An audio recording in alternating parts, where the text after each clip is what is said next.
Salam Bapak Ibu yang dikasihi Tuhan. Selamat pagi. Puji Tuhan. Haleluya. Mari kita siapkan hati kita, kemudian kita untuk memuji dan menyembah Tuhan di pagi hari ini. Haleluya.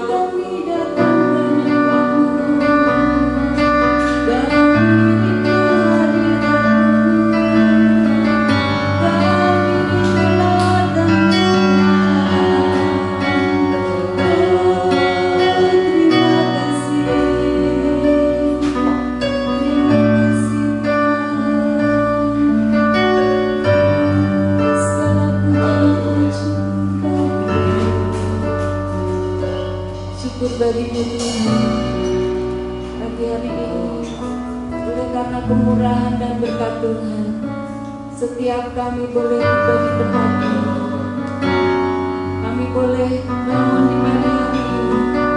Kami bersyukur untuk setiap kami karena hembusan nafas bagi setiap kami. Ini semua karena kebaikan Tuhan. Dan di pagi hari ini Bapa, kami mau datang, kami mau menyembah-Mu Tuhan, kami mau memuji-Mu. Ini kami anak-anak-Mu Tuhan.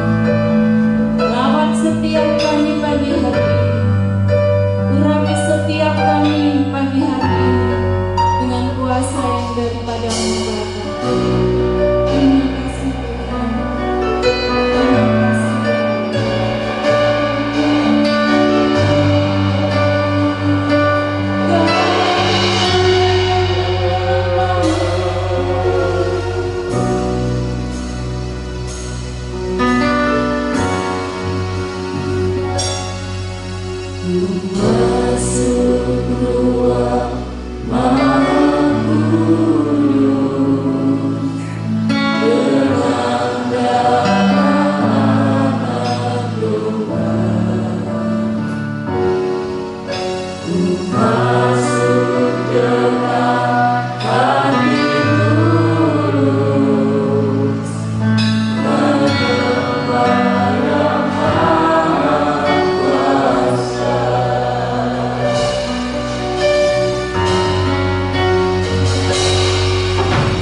Bagimu ya Tuhan. Terima kasih Tuhan, terima kasih. Hati kami, mata kami, seluruh kehidupan kami, biarlah senantiasa Tuhan menjadi persembahan, menjadi penyembahan kami di hadapan Tuhan. Mari sucikan, kuduskan setiap kami, layakkan setiap kami menerima kebenaran itu dalam kehidupan kami. Lewat firman yang akan menolong setiap kami, yang akan memberi kekuatan bagi setiap kami. Firman yang akan mendidik setiap kami, menyelidiki setiap hati dan kehidupan kami. Dan biarlah Engkau Tuhan sendiri yang mengubah setiap kami. Tuhan, layakkan kami menerima kebenaran-Mu, karena kami tidak mampu tanpa Engkau. Firman-Mu itulah yang senantiasa akan membentuk setiap kami menjadi serupa dengan gambaran-Mu. Terima kasih Bapa, berbicaralah bagi setiap kami. Terima kasih.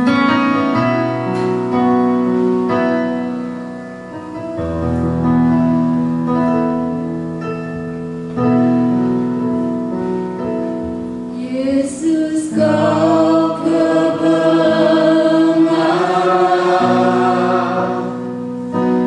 yang menyelamatkanku. Kau memberikanku hidup dan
hati, arahkan mata kita kepada Bapa di surga untuk berdoa. Bapa surgawi, kami bersyukur kalau di hari Minggu ini kami boleh ada untuk beribadah kepada Engkau, menaikkan syukur, pujian, nyanyian, pengagungan, sebab Engkau baik dan tetap selamanya baik.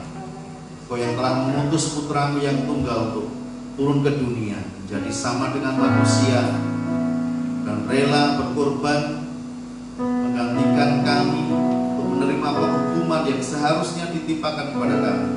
Namun karena oleh kasih-Mu kami boleh rahmat, kami boleh anugerah keselamatan di dalam Tuhan Yesus Kristus. Untuk itu hari ini kami ingin mengenal isi hati-Mu. Kami ingin mendengarkan suara-Mu melalui firman yang telah Kau berikan kepada kami. Bila firman itu mengajar, mengoreksi hidup kami, meluruskan hidup kami. Bila firman itu menguatkan kami, membangun iman kami, sehingga kami semakin hari semakin mengenal lebih dalam, lebih jauh lagi. Terima kasih Bapa, hamba-Mu yang akan menyampaikan kiranya Tuhan urapi, dan biarlah apa yang keluar dari lidah bibirnya adalah hikmat dari Tuhan, dan nama-Mu dimuliakan dan bermanfaat untuk membangun jemaat-Mu di tempat ini. Di dalam nama Tuhan Yesus kami berdoa dan mengucap syukur. Haleluya, amin. Silakan duduk Bapak Ibu.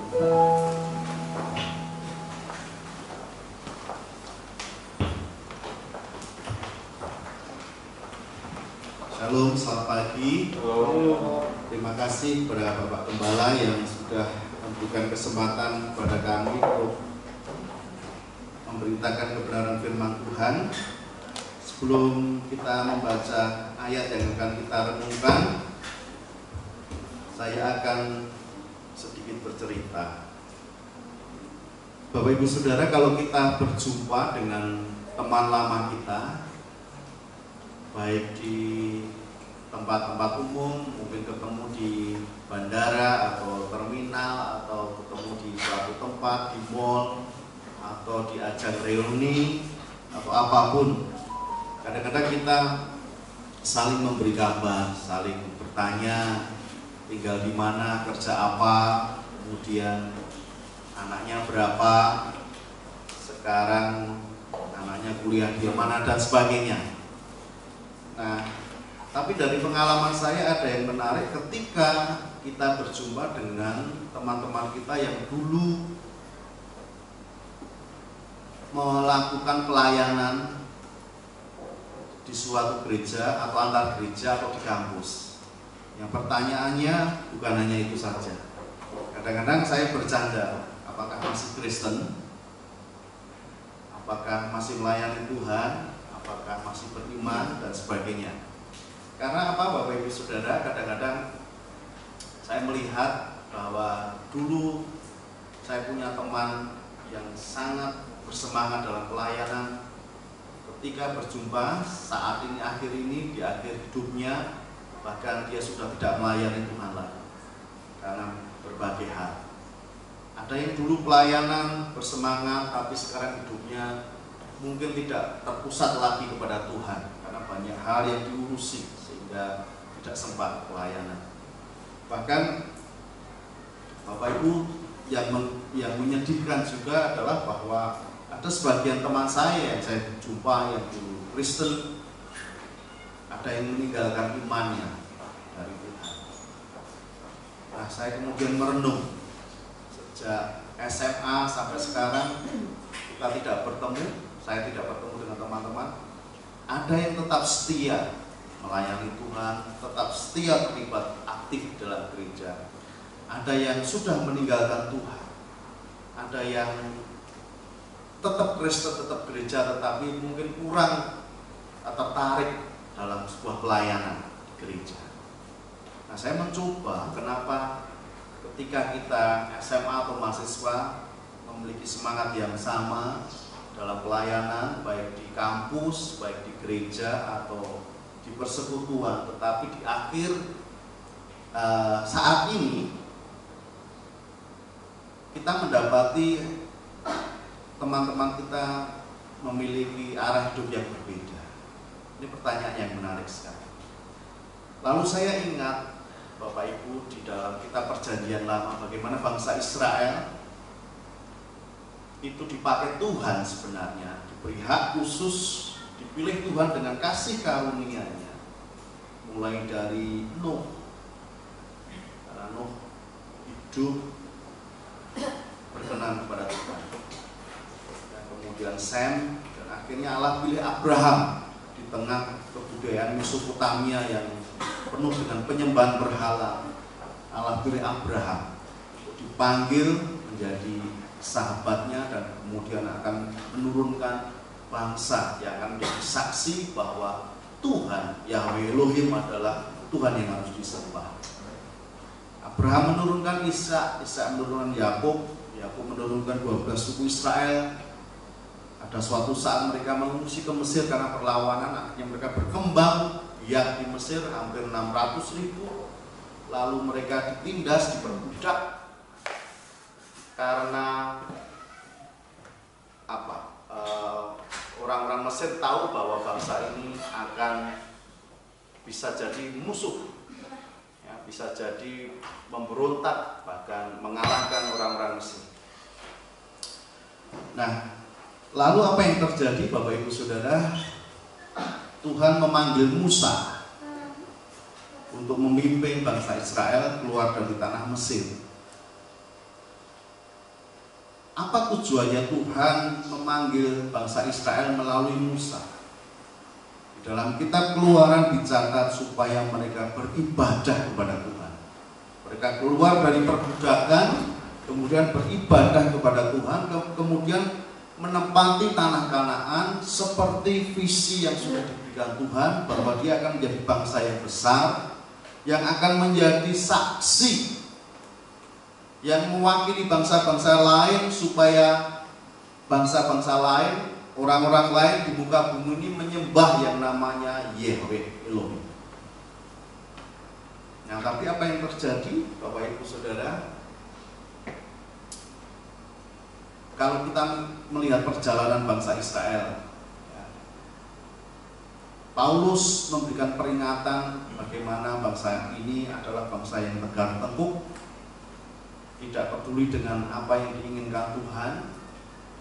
Yang mereka inginkan hanyalah persoalan-persoalan dunia, makan, minum.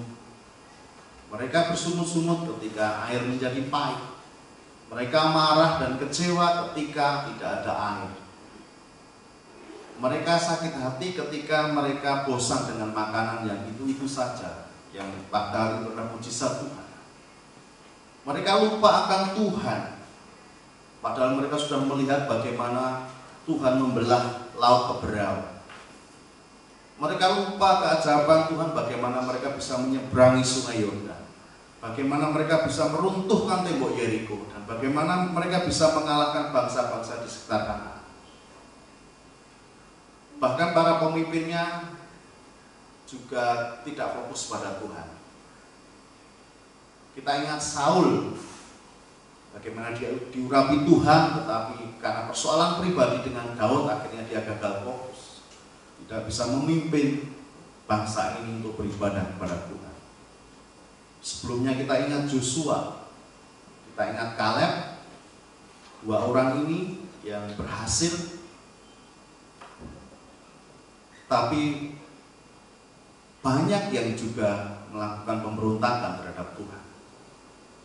Kita juga ingat Daud, bagaimana raja ini diurapi secara luar biasa, memiliki kedekatan dengan Tuhan, pun kadang-kadang salah fokus, sehingga menyebabkan kerajaan ini pecah dan perang saudara karena ulah Daud. Kita ingat Raja Salomo, bagaimana dia merindukan hadirat Tuhan, bahkan dia menjadi orang yang diberi hak untuk membangun bait suci. Di sana Tuhan hadir, dan dia diberi hak khusus untuk meminta apapun, sehingga dia meminta hikmat secara luar biasa. Karena tidak meminta hikmat, harta dan kerajaan, kekayaan pun diberikan secara luar biasa. Tapi raja ini juga gagal fokus karena terseret oleh istri dan budak-budaknya dalam penyembahan berhala. Akhirnya kerajaan ini pecah utara Israel sudah hilang karena banyak penyembahan berhala, menyisakan Yehuda dan Benyamin. Di sana ada dinamika juga. Ada rajanya yang kadang setia pada Tuhan, ada rajanya yang kadang tidak setia pada Tuhan. Dan akhirnya bangsa itu mengalami pembuangan di Babel dan berserakan ratusan tahun lamanya. Bahkan di dalam penindasan akhirnya Romawi baru 1948 merdeka, berapa puluh abad. Nah, Bapak Ibu, saya bisa menggambarkan seperti ini, bagaimana panggilan Tuhan terhadap kita masing-masing sebagai orang Kristen kadang bisa terhilang, gagal. Ada yang masih tetap setia terhadap panggilan. Nah, pertanyaan sekarang adalah bagaimana kita dalam setiap keadaan tetap setia pada panggilan tersebut. Kita akan belajar bagaimana sebenarnya untuk apa kita itu dipanggil. Kalau dalam istilah Perjanjian Baru, ditebus dengan darah Kristus. Dalam Perjanjian Lama dibebaskan dari penindasan Mesir untuk beribadah. Nah, itu yang menjadi pertanyaan perenungan kita pada ibadah hari ini. Firman ini nanti akan mengingatkan kita panggilan kita sesungguhnya sebagai orang Kristen.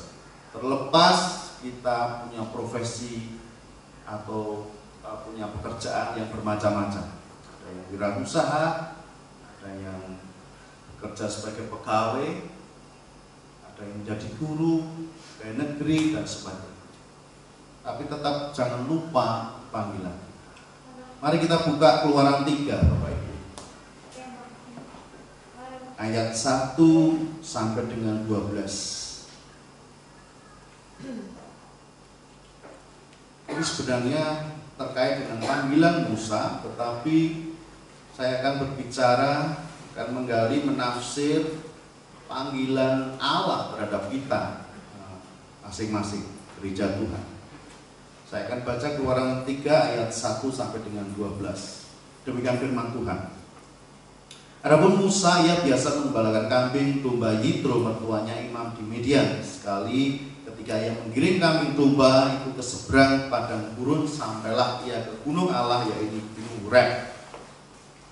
Lalu malaikat Tuhan menampakkan diri kepadanya di dalam nyala api yang keluar dari semak duri.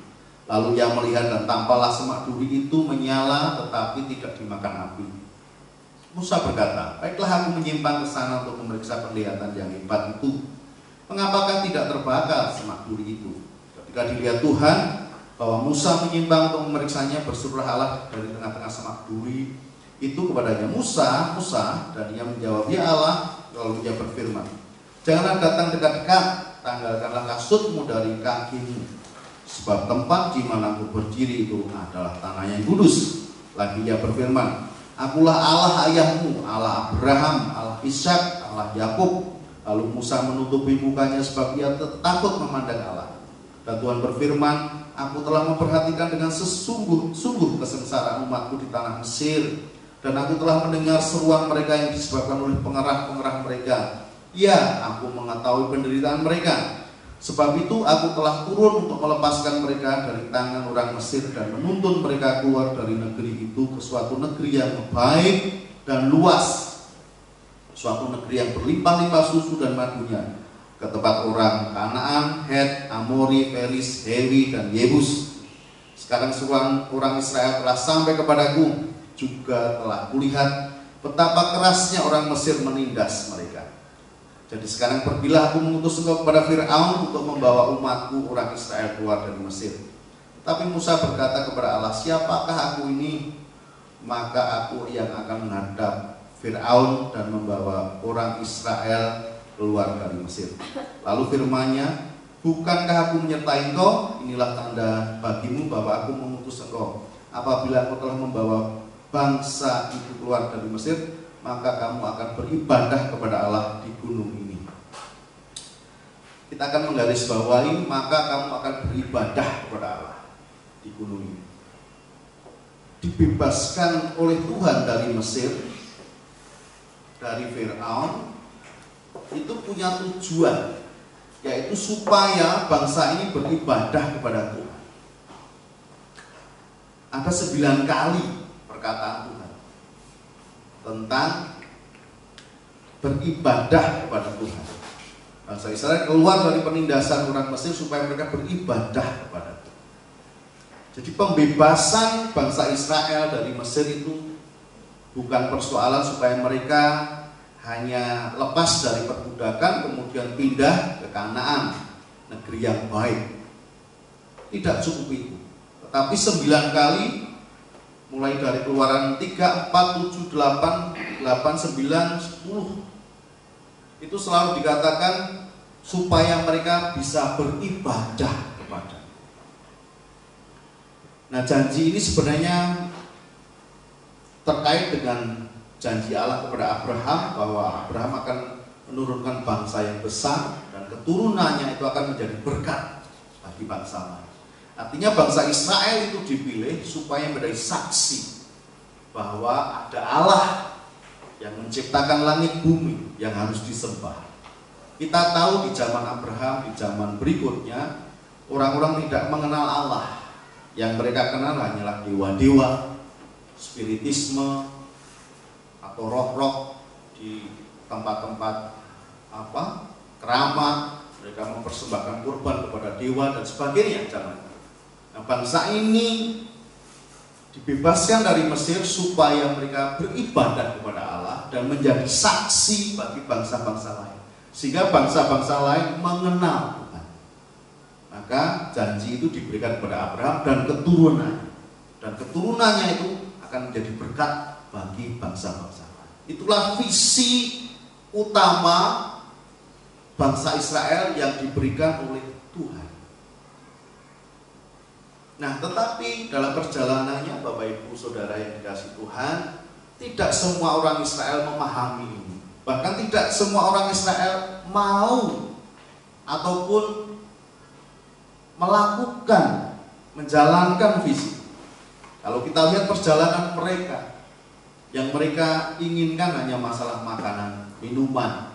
Yang mereka ributkan adalah mereka tetap menginginkan ada patung yang disembah dalam wujud yang nyata supaya mereka bisa menyertai langkah-langkah bangsa Israel. Kita bisa merunut catatan perjalanan di Perjanjian Lama, betapa tegar tengkuknya bangsa ini melakukan banyak pemberontakan terhadap Allah. Dan akhirnya meskipun Tuhan terus melawat, bangsa ini tersebar kemana-mana. Bangsa ini tidak menjadi saksi. Bahkan ketika Yesus lahir, bangsa ini ada di dalam penjajahan Romawi. Bangsa yang tetap tertindas, terjajah, dan tidak menjadi saksi. Selanjutnya Tuhan datang sendiri dengan kasih-Nya, mendirikan kerajaan Allah, memperbarui perjanjiannya bahwa akan ada raja segala raja, Mesias yang akan menyelamatkan tidak hanya bangsa Israel, tapi juga bangsa-bangsa di seluruh muka bumi. Dan kita mendapat kasih karunia boleh mengenal yang namanya Tuhan Yesus Kristus melalui para hamba Tuhan yang datang kepada kita. Nah, dalam perjalanan itu juga Bapak Ibu Saudara, sampai detik ini gereja termasuk GBI Family Blessing ini berdiri adalah karena kesetiaannya tetap memegang visi yang Tuhan berikan, yaitu beribadah kepada Tuhan, menunaikan syukur pujian karena Tuhan Yesus sudah menebus kita, dan juga menjadi saksi bahwa Yesuslah Tuhan Juru Selamat. Amin. Itulah yang seharusnya menjadi fokus utama hidup kita. Terlepas kita punya pekerjaan, punya aktivitas, punya profesi yang bermacam-macam. Nah, itu saja kadang-kadang Bapak Ibu sebuah langkah yang berat. Karena pengaruh dunia ini, fokus perhatian kita menjadi pecah. Bahkan kita melenceng, sudah berjalan di luar rel yang Tuhan sudah sedia. Saya mengajak Bapak Ibu untuk membaca 1 Petrus 1. 1 Petrus 1 ayat 18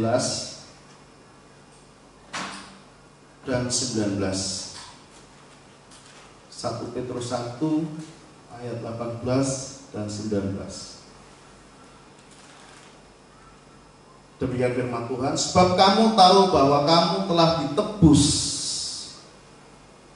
dari cara hidupmu yang sia-sia yang kamu warisi dari nenek moyangmu itu bukan dengan barang yang fana, bukan pula dengan perak atau emas, melainkan dengan darah yang mahal, yaitu darah Kristus yang sama seperti darah anak domba yang tak ternoda dan tak bercacat.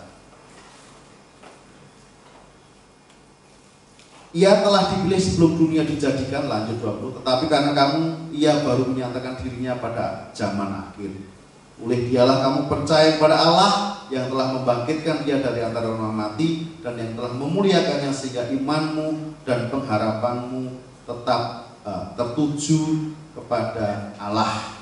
Karena kamu telah menyucikan dirimu oleh ketaatan pada kebenaran sehingga kamu dapat mengamalkan kasih persaudaraan yang tulus ikhlas. Adalah kamu bersungguh-sungguh saling mengasihi dengan segenap hatimu dan sebagainya.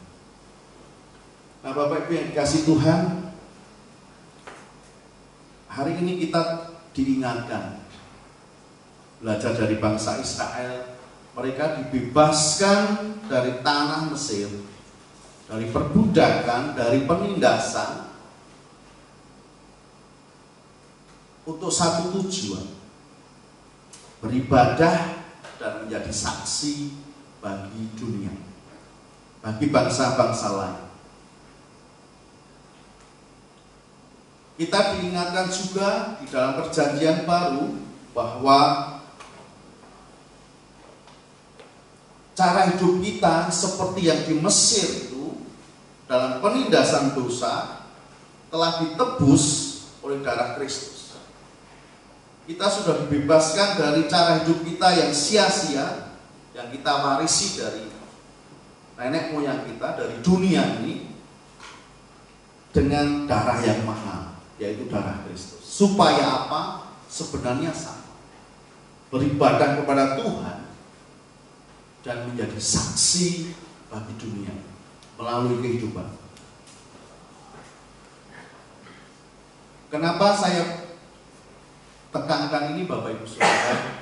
Seperti pengalaman saya tadi, ketika saya bertemu dengan teman-teman, rumahnya tidak tahan, ada yang mundur, ada yang biasa-biasa saja, ada yang sudah meninggalkan pelayanan, bahkan ada yang sudah gugur imannya. Karena apa? Ada dua hal, Bapak. Yang mereka tidak mengerti, tidak mengenal jalan Tuhan. Yang kedua, mereka gagal fokus.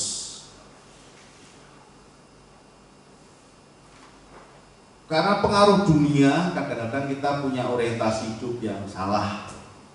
Karena pengaruh dunia ini yang menekan kita, seperti bangsa Israel. Pengaruh lingkungan perjalanan mereka yang panas, yang tandus, tidak ada air, sehingga fokus mereka bukan ke Allah. Fokus mereka bukan tujuan utama, yaitu beribadah pada Tuhan dan menjadi saksi. Tetapi fokus mereka adalah di hal-hal yang mengenakkan atau membuat mereka nyaman. Tentu saja pasti soal makanan, soal minuman, soal kenyamanan di Mesir, kenyamanan dosa, kenyamanan status quo, keadaan yang zona nyaman, yang tidak perlu bekerja keras bagi Tuhan, beribadah kepada Tuhan. Nah, itu yang sering membuat kita gagal fokus seperti bangsa Israel. Dan kita juga tidak pegang visi dengan teguh, dengan setia, yaitu menjadi saksi. Seperti bangsa Israel menjadi saksi bagi bangsa-bangsa di sekitarnya, bahwa mereka punya Allah yang harus disembah, yang menciptakan langit dan bumi, berbeda dengan Allah-Allah mereka. Allah orang Mesopotamia, orang Kasdim, orang Kanaan, Het, Hewi, Yebus, semuanya penyembahan berhala. Dan seharusnya bangsa-bangsa itu mengenal Tuhan melalui bangsa Israel. Tapi karena bangsa Israel gagal fokus, bangsa Israel tidak paham, sehingga mereka gagal menjadi saksi. Nah, demikian juga kita, Bapak Ibu Saudara, kita diingatkan lagi bahwa kita tadi dalam 1 Petrus tadi sudah ditebus dari cara hidup kita yang sia-sia. Bukan dengan barang yang fana, emas, perak, tetapi dengan darah yang mahal. Anaknya yang tunggal turun ke dunia. Dia harus memikul beban, yaitu penghukuman yang seharusnya ditimpakan kepada kita. Supaya apa? Supaya kita diselamatkan, dibebaskan. Supaya kita beribadah kepada Tuhan dengan baik, karena roh Tuhan ada di dalam diri kita. Kita mengucap syukur, kita mengutamakan Dia, kita menjadikan Dia sebagai sumber satu-satunya dalam hidup kita. Jadi fokus hidup kita, yaitu Yesus Kristus Tuhan kita, melayani Dia, dan akhirnya Bapak Ibu menjadi saksi. Saya tidak mengatakan mengkristenkan orang, karena di Indonesia mengkristenkan, mengubah agama itu bisa jadi masalah. Tetapi orang tertarik kepada Yesus karena perilaku. Orang tertarik pada Yesus karena cara berpikir kita. Orang tertarik pada Yesus karena pandangan hidup kita sesuai firman Tuhan. Orang percaya kepada Yesus karena melihat keluarga kita, melihat bagaimana kita berinteraksi dengan masyarakat. Pada suatu hari, Pak RT saya mengomentari saya, Bapak Ibu. Pak RT saya itu seorang pegawai finance. Dia punya kayak semacam bank pembiayaan untuk kredit, bisa rumah, bisa mobil dan sebagainya. Memang penghasilannya luar biasa, tapi dia bercerita hidupnya tidak tenang. Dia punya banyak DC. Bapak Ibu tahu DC? Debt collector. Bagaimana kerasnya hidup. Akhirnya sering depresi karena dapat tekanan, sering diancam orang-orang yang utang tapi nggak bayar, tapi mau ditarik malah marah. Zaman sekarang itu orang utang kalau ditagih malah marah. Bagaimana hidupnya memang berlimpah harta, tapi tidak tenang. Dia mengomentari hidup saya, kok enak ya kayak Pak Tatang itu. Makan apa-apa oke, kerjanya cuma ketawa-ketawa, pena, tidak ada beban dan sebagainya. Jadi, dan saya juga tidak ada ikatan apa-apa dengan harta, dengan katanya uripe kok penak men. Nah, terus saya bilang ya ijolan ke. Ya mungkin karena pekerjaan kita berbeda, tapi sebenarnya kita juga rekoso ya saudara. Kalau dosen pengajar kan harus kuliah, harus S3, harus baca buku, harus nyiapkan dan sebagainya. Sebenarnya sama, cuman perbedaannya menurut dia adalah saya sepertinya hidup tanpa beban. Padahal persoalannya juga sama, keluarga juga sama, anak juga pergumulan dan sebagainya. Tapi pena iso titipan, iso mangan, iso dan sebagainya. Nah ini menjadi suatu kesaksian, dan saya sangat saudara, wah ini saya akan bersaksi lewat sini. Ya kenapa seperti itu? Nah terus disitulah kami bisa bercerita bagaimana kita punya Tuhan, bagaimana hidup kita ditebus, bagaimana hidup kita itu bukan fokus pada diri sendiri tapi pada Tuhan, sehingga tidak ada beban, ikatan apapun di dunia ini. kita bekerja dengan baik, biasa saja, jujur, lurus dan sebagainya. Nah, itulah membuat hidup itu nyaman.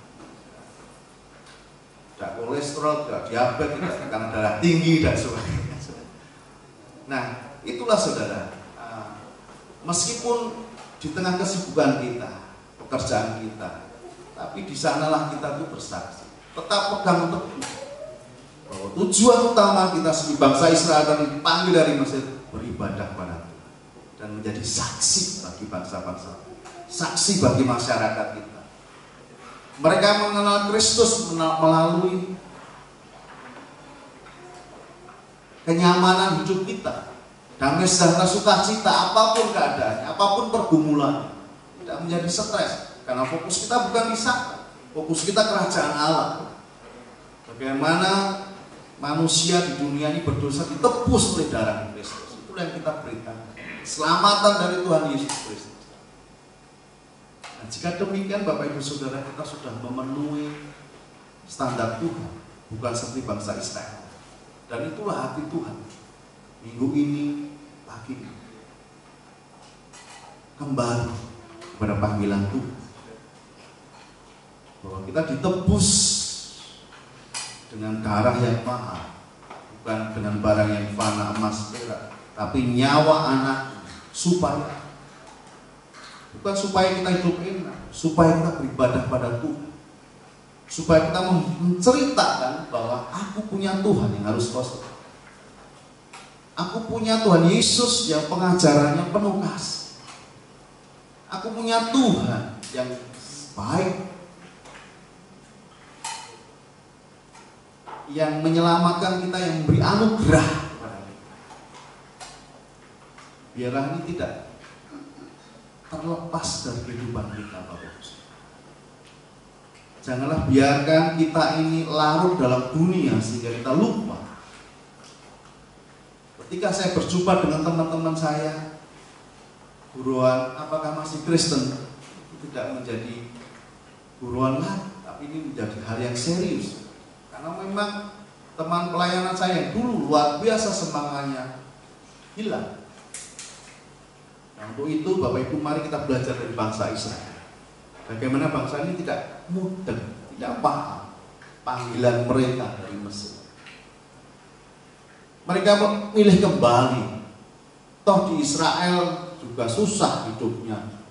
Mending di Mesir, sayuran, buah, susu, madu banyak. Di sini harus mengalahkan bangsa-bangsa asing, harus menyeberangi Sungai Yordan, harus menyeberangi Laut Teberau, mengalahkan orang-orang di sekitar.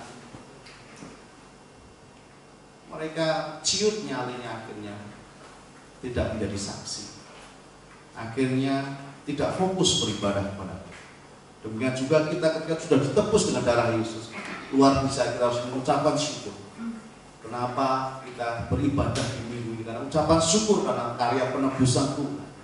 Nyanyian penebusan hanya dimiliki oleh orang-orang Kristen, orang yang ditebus Tuhan. Malaikat pun tidak menyanyikan itu. Karena malaikat tidak ditebus, hanya orang-orang yang bersuka cita seperti kita. Nah, Bapak Ibu Saudara yang dikasih Tuhan, hari ini Tuhan mengingatkan kepada kita panggilan utama, beribadah kepada Tuhan, menjadi saksi bahwa Yesus Kristus Tuhan dan Juru Selamat. Amin. Tuhan memberkati. Mari kita respon firman ini dengan lagu yang terakhir tadi.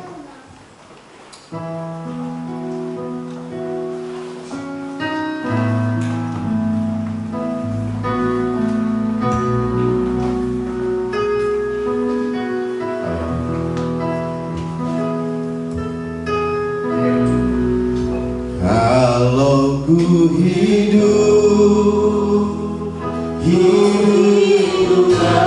bagimu, hatiku tetap berdiri tetap menyembah. Kita firman ini tak bisa menjauhkanku dari kasih-Mu.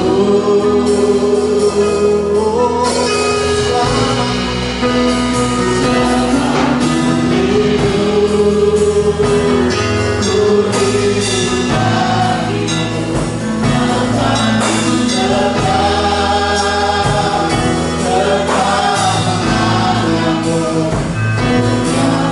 bisa menjauhkanku dari kasih-Mu.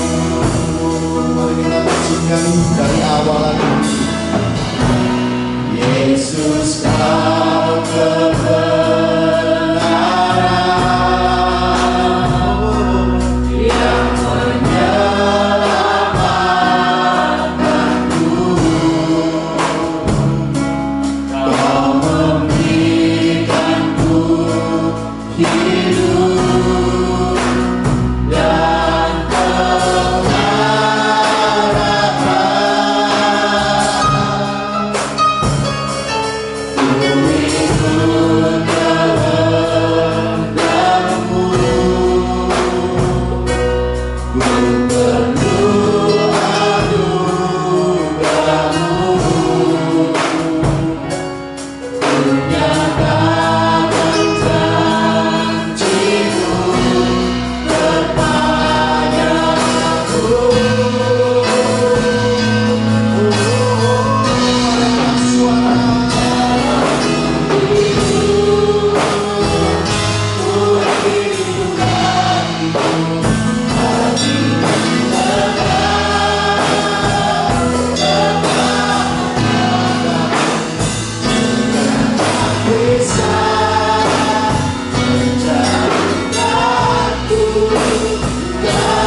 saudara yang dikasih Tuhan, mungkin saat ini kita berada dalam situasi seperti yang dialami oleh bangsa Israel.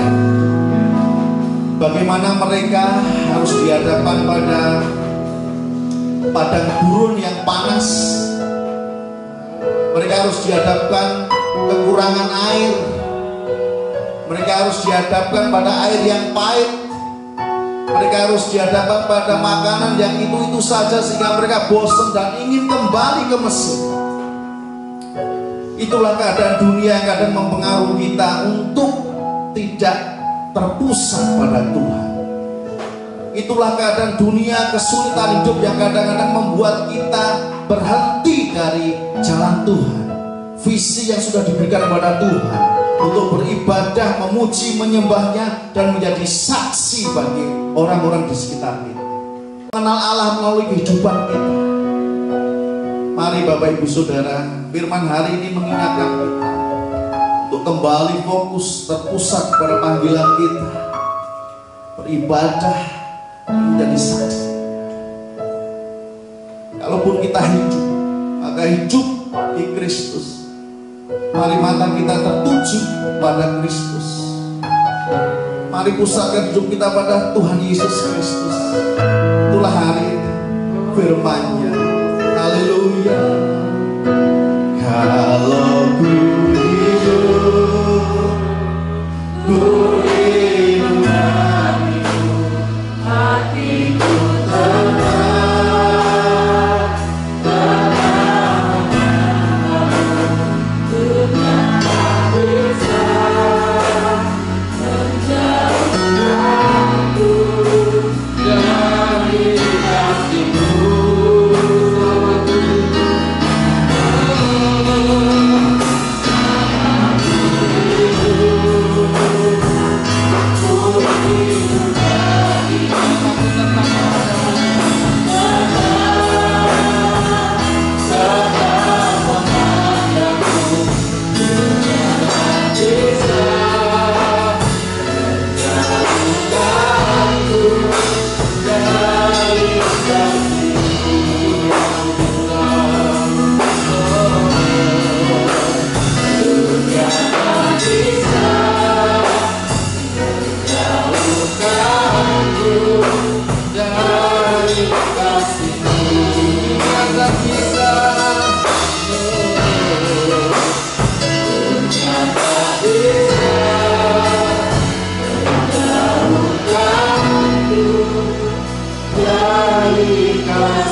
untuk senantiasa memilih di dalam setiap kehidupan kami.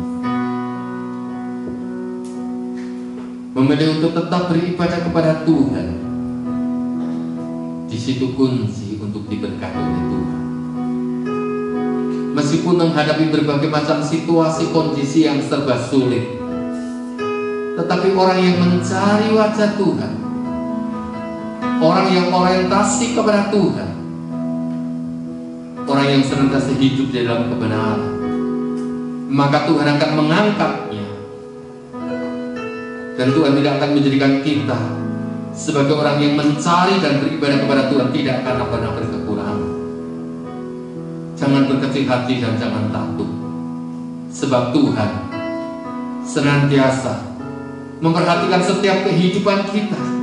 Asal kita senantiasa mendahulukan Tuhan, menomorsatukan Tuhan, memprioritaskan Tuhan.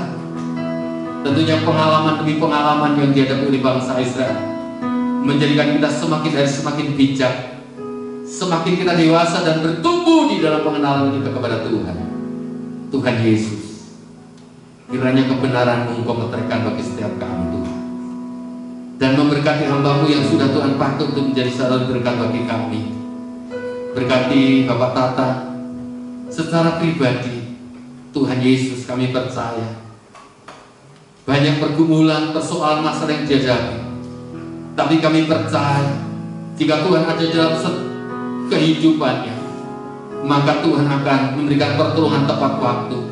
Tuhan akan memampukan hamba-Mu untuk menghadapi setiap tantangan, setiap persoalan, baik sebagai dosen dalam rumah tangga, sebagai suami, sebagai orang tua. Kami percaya Tuhan senantiasa campur tangan dalam kehidupan hamba-Mu, memberkati istri dan memberkati anaknya, bahkan orang tuanya. Anugerah Tuhan terus limpahkan dalam kehidupan. Tetap berikan kekuatan kesehatan, sehingga melalui hamba-Mu banyak jiwa dimenangkan bagi Tuhan.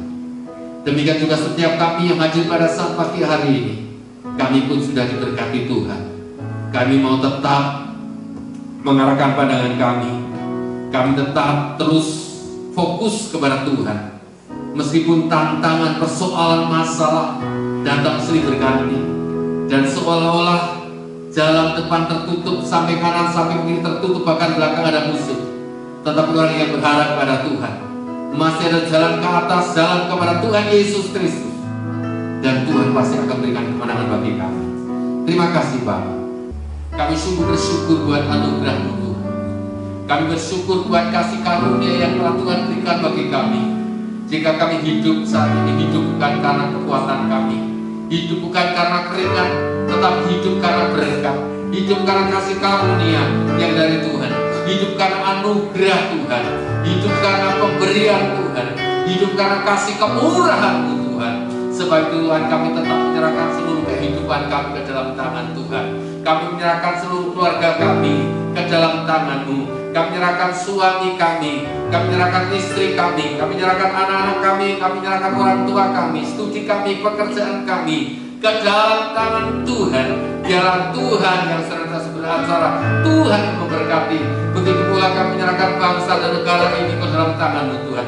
Berkati presiden, wakil presiden, para menteri, TNI dan Polri, baik sipil maupun militer. Tuhan Yesus, pejabat-pejabat negara yang mengambil kebijakan, biarlah semua itu orientasinya sesuai dengan kebenaran firman Allah, sehingga bangsa ini diberkati Tuhan. Segala kutuk atas bangsa ini kami cabut di dalam nama Yesus, dan biarlah berkat roh damai sejahtera turun atas bangsa ini. Begitu pula Tuhan, kami serahkan kota kami Sleman, kota kami Yogyakarta ke dalam tangan Tuhan.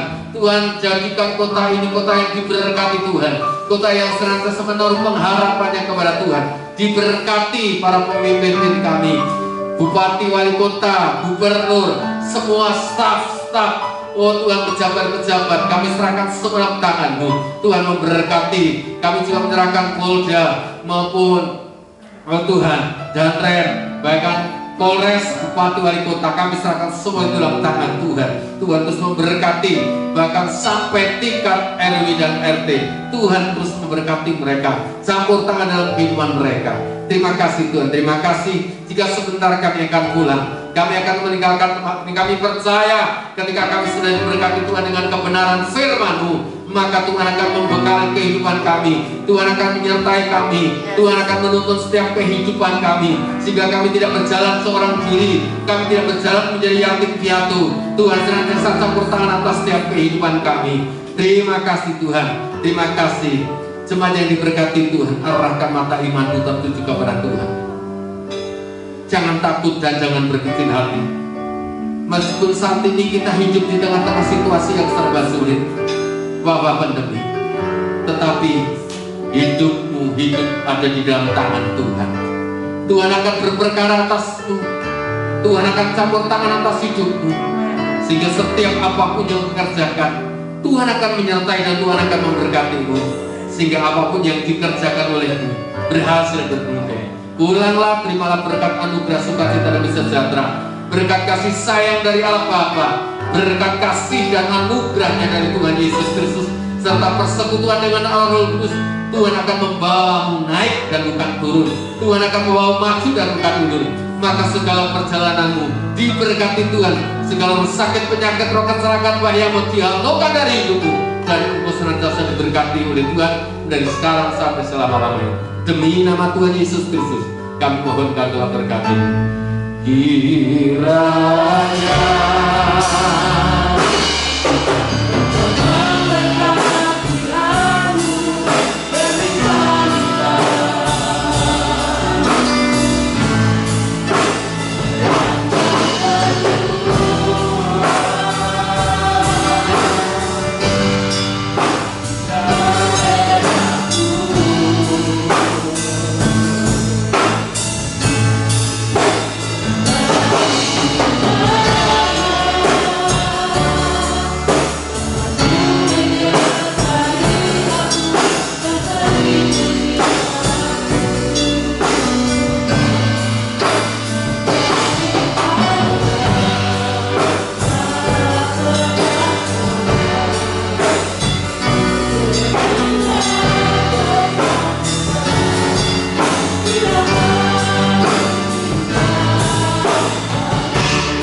kami mau pulang ke rumah kami masing-masing.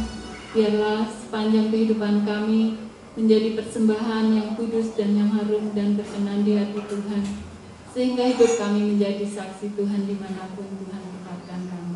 Terima kasih Bapa.